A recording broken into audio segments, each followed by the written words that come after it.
सारे सुंदर ढकटिए कहे कौन कहले रवि दिवा उआस राति चारि छेलिया जन्म तिथि खेपा 14 खेपी 8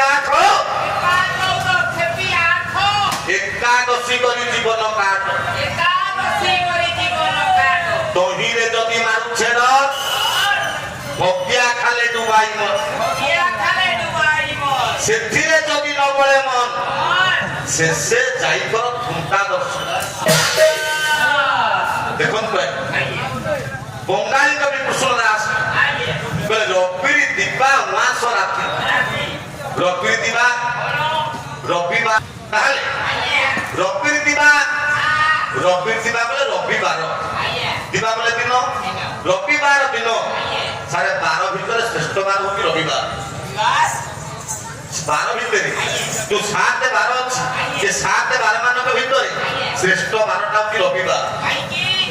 रविवार टा केवल छुट्टी काटिबार बार नुह रविवार केवल विलास व्यसनर बार नुह रविवार निष्ठार बार उपासनार बार ख्रीष्टीय संस्कृति बाइबेल रे कहा जाय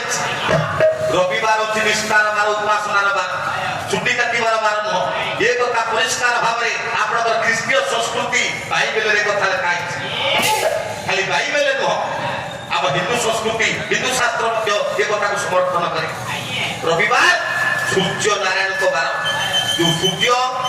आमर प्रत्यक्ष देवता आमे अन्य कौन देवता को देखि पारु न थाए किंतु प्रत्यक्ष भाव साथ आमे सूर्य को प्रतिबिंब देखु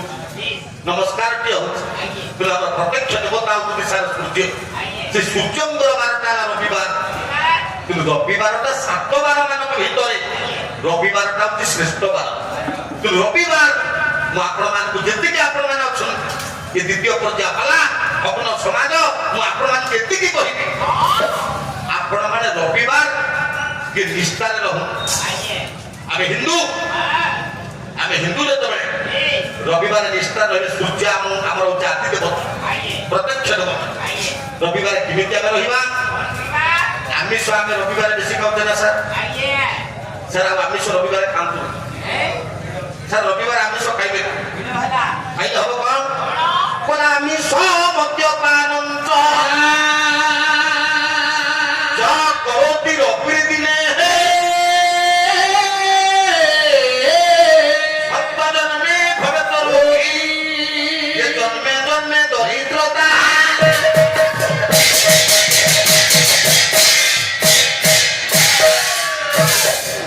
आप हिंदू शास्त्र कहती आमिष मद्यपान ज करोति रवि दिन रविवार दिन जे आमिष भक्षण करे मद्यपान करे 7 जन्मे भवेत रोगी 7 जन्म पर्यंत सारे से रोगी ना जन्मे दरिद्रता हैं सेति के आ कोन करिवे आ गुटा श्लोक काई स्त्री तैल मद्य मांसानि जह तेजति रवि दिने व्याधि सुबनारितं ये सूर्य लोक सगच्छति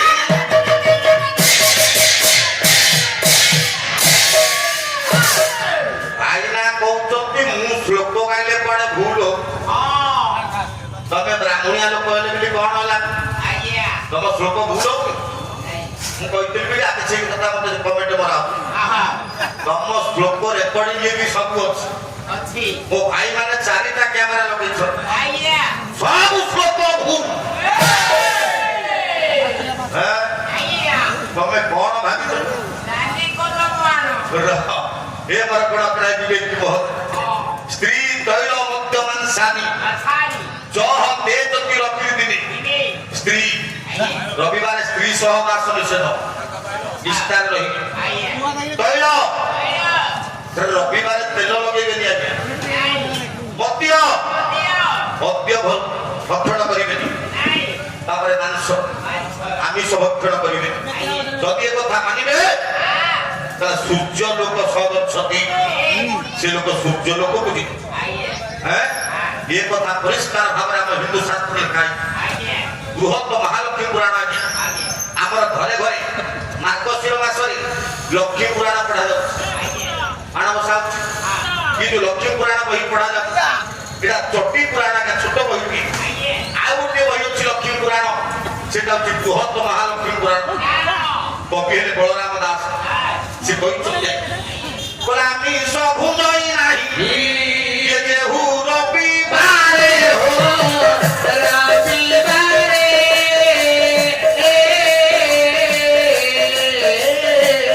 ତୈଳକୁ ନ ଘେର ଯେ ହୁ ବାରେ ହୋ ବୋଲେ ଆମିଷ ରବିବାର ଖାଇବେନି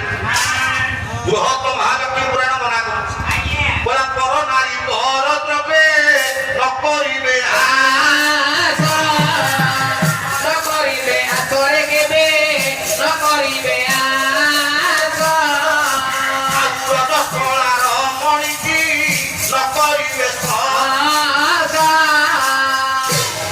ବହି ହେଲା ବୃହତ ମହାଲକ୍ଷ୍ମୀ ପୁରାଣ କବି ହେଲେ ବଳରାମ ଦାସ ତେଣୁ ଆଜ୍ଞା ରବିବାର ଆମେ ଏମିତି ନିଷ୍ଠାର ରହିବାକୁ ପଡିବ ହେଲେ କିଏ ମାନୁଛି କେତେ ହଉଛନ୍ତି ଖାଲି ସେତିକି ନୁହଁ ରବିବାର ଆଜ୍ଞା ଆମେ ବେଶୀ କ୍ଷୀର ହଉଛୁ ସେଲୁନ ଯାଇକି ଚୁଟି କାଟୁଛି ରବିବାର କ୍ଷୀର ହେବେନି ଆଜ୍ଞା ରବିବାର କ୍ଷୀର ହେବେନି ଆଜ୍ଞା ତାହେଲେ କୋଉ ବାରେ କ୍ଷୀର ହେବେ ଗୋଟେ ଆଉ ଗୋଟେ ଶ୍ଲୋକ ତମକୁ ଶ୍ଲୋକରେ ତମ ଜଗତ ସମ୍ପ୍ରଦାୟ ନେଇଛି କୋଉ ବାରରେ କ୍ଷୀର ହେବେ କୋଉ ବାରରେ କ୍ଷୀର ହେବେ ରବେ ଖୌରଂ ମହା ଦୁଃଖ ସୌମ୍যে ଆୟୁର୍ ବୁଦ୍ଧି ଭବେ କୁଚେ ମୃତ୍ୟୁ ଭବେ ରୋଗ বুকে সৌভাগ্যমে বচ মানহানি গুরু দিনে শুক্রে শুক্র ক্ষয়ং হবে মহাদোষ শনিশ্চরে কুচ্যাত ক্ষৌর কর্ম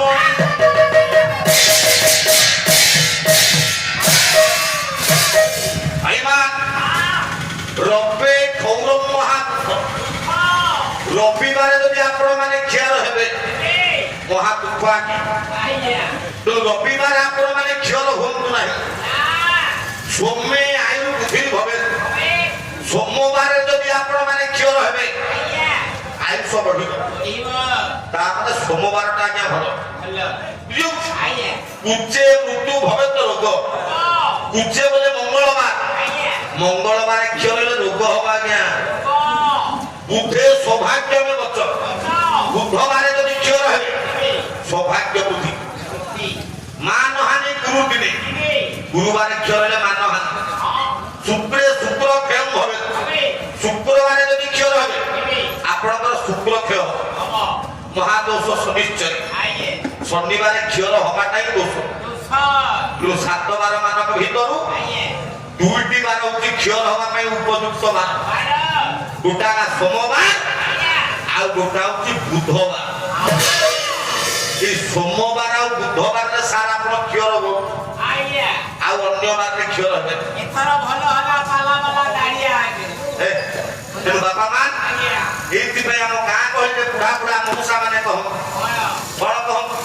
পুরা খিয়র হেবে বাপ পুয়ে খিয়র হেবে বাপ পুয়ে খিয়র হেবে বাপ পুয়ে খিয়র হেবে বাপ পুয়ে খিয়র ন হেবে বাপ পুয়ে খিয়র ন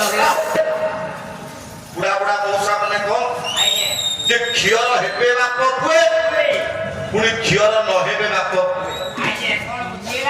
বাপ পুଅ ଗୋଟାଏ ଦିନରେ ଆଜ୍ଞା କ୍ଷୀର ହେବେନି ଗୋଟେ ବାରଣ ଅଛି ନା ସାର୍ ବାପା ଯଦି କ୍ଷୀର ହଉଛି ସାର୍ ପୁଅ ସେଦିନ କ୍ଷୀର ହବ ନା ପୁଅ କ୍ଷୀର ହେଲେ ବାପା କ୍ଷୀର ହବ ଗୋଟେ ବାରଣ ଅଛି ମୋ ସମାଜରେ ପୁଣି କ୍ଷୀର ନ ହେବେ ବାପ ପୁଏ ପୁଣି କ୍ଷୀର ହେବେ ବାପ ପୁଏ କ୍ଷୀର ହେବେନି ପୁଣି କ୍ଷୀର ହେବେ ଗୋଟାଏ ଦିନରେ ପୁଣି ବାପ ପୁଅ କ୍ଷୀର ହେବେ ଆଜ୍ଞା ହେବେନି ହେବେନି ସାର୍ ଏବେ କୋଉଠି ହେବେ ଦଶା କାର୍ଯ୍ୟ ଶୁଦ୍ଧି କ୍ରିୟାରେ ସେ ଜାଗାରେ ବାପ କ୍ଷୀର ହେଲେ ପୁଅ କ୍ଷୀର ପାରିବ କିନ୍ତୁ ଅନ୍ୟ ଜାଗାରେ ହବ କି କ୍ଷୀର ହେବେ ବାପ ପୁଏ ପୁଣି ଝିଅର ନ ହେବେ ବାପ ଠିକ ନା ପୁଣି ଝିଅର ହେବେ ବାପ ପୁଏ ଝିଅର ହେବେ ବାପ ପୁଏ ଝିଅର ହେବେ ବାପ ପୁଏ ଝିଅର ହେବେ ବାପ ପୁଏ ଝିଅର ନ ହେବେ ବାପ ପୁଏ ପୁଣି ଅନ୍ୟ ଅର୍ଥରେ ଝିଅର ହେବେ ବାପ ପୁଏ ଝିଅର ନ ହେବେ ବାପ ବାରମାନଙ୍କ ଭିତରକୁ ଆସନ୍ତୁ ବାରମାନଙ୍କ ଭିତରେ ଜଣେ ବାପା ଅଛି ଜଣେ ପୁଅ ଅଛି ସେ ବାରରେ ଝିଅର ହେବେନି ବାରମାନଙ୍କ ଭିତରେ ବାପ ବାର କିଏ ନା ବାପା ହଉଛନ୍ତି ରବି ଯିଏ ହଉଛନ୍ତି ସୂର୍ଯ୍ୟ ସିଏ ବାପା ବାର ଭିତରେ ତାଙ୍କର ପୁଅ ଜଣେ ତା ଭିତରେ ଅଛି ବାରମାନଙ୍କ ଭିତରେ ସୂର୍ଯ୍ୟଙ୍କର ପୁଅ ଜଣେ ନାହିଁ ଆଜ୍ଞା ଶନି କିନ୍ତୁ ଝିଅର ନ ହେବେ ବାପ ପୁଅ ଅର୍ଥ ରବିବାର ଆଉ ଶନିବାର ଝିଅର ହେବେନି ଝିଅର ନ ହେବେ ବାପ ପୁଣି ଝିଅର ହେବେ ବାପ ପୁଏ ସେଇ ବାରମାନଙ୍କ ଭିତରେ ଆଉ ଜଣେ ବାପ ଅଛି ଆଉ ଜଣେ ପୁଅ ଅଛି ସେ ବାରରେ ଆପଣମାନେ ଝିଅର ହେବେ ସେ ବାପା କିଏ ନା ବାପା ହଉଛନ୍ତି ସୋମ ସୋମ ବୋଲେ ଚନ୍ଦ୍ର ନାଇଁ ଚନ୍ଦ୍ର ଯଦି ବାପ ହେଲି ଚନ୍ଦ୍ରଙ୍କର ଜଣେ ପୁଅ ଅଛି ସେ ଭିତରେ ଚନ୍ଦ୍ରଙ୍କର ପୁଅ ହଉଛି ସାରେ ବୁଧ ନାଇଁ ସେ ବାରରେ ଆପଣମାନେ ଝିଅର ହେବେ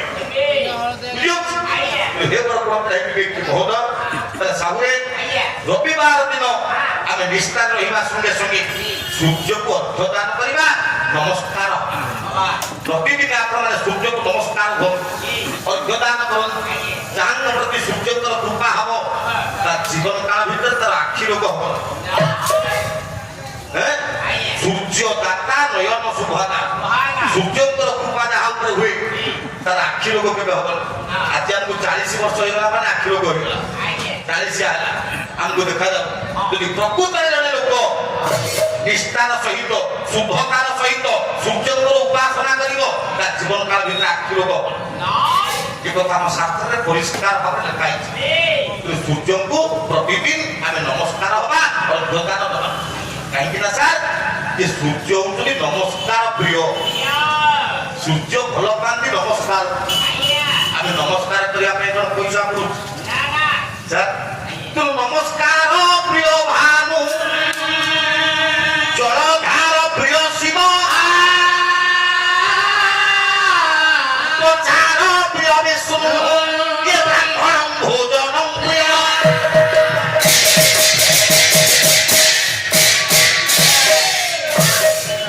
ନମସ୍କାର ପ୍ରିୟ ଭାନୁ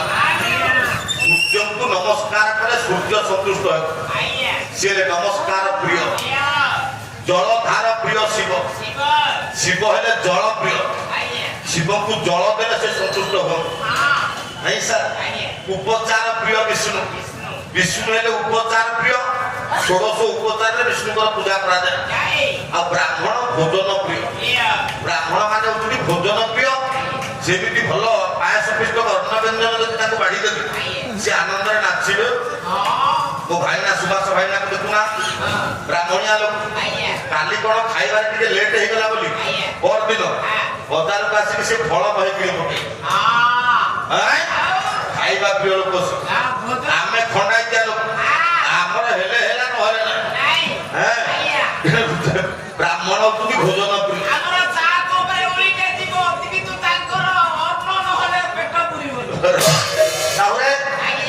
ମୂଳ କଥା ଆସନ୍ତୁ ବଙ୍ଗାଳୀ କବି କୃଷ୍ଣ ଦାସ କହିଲେ ରବି ଦିବା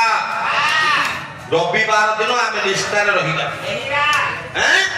ରବିବାର ନିଷ୍ଠାରେ ରହିବା ସଙ୍ଗେ ସଙ୍ଗେ ଆଉ କଣ କରିବା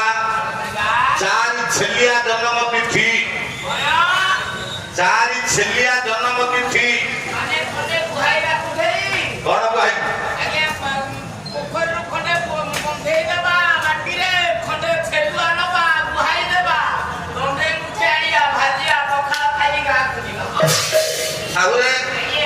ଛେଲିଆ ଶବ୍ଦର ଅର୍ଥ ହଉଛି ଛୁଆ ଚାରିଜଣ ଛୁଆଙ୍କର ଜନ୍ମ ତିଥିକି ଆପଣ ମାନେ ପାଳନ କରନ୍ତୁ ଆମେ ହିନ୍ଦୁ ଆଜ୍ଞା ରବିବାର ନିଷ୍ଠାର ସହିତ ରହିବା ଦରକାର ତା ସହିତ ଚାରିଜଣ ଦେବତାଙ୍କର ଜନ୍ମ ତିଥିକି ଆମେ ପାଳନ କରିବା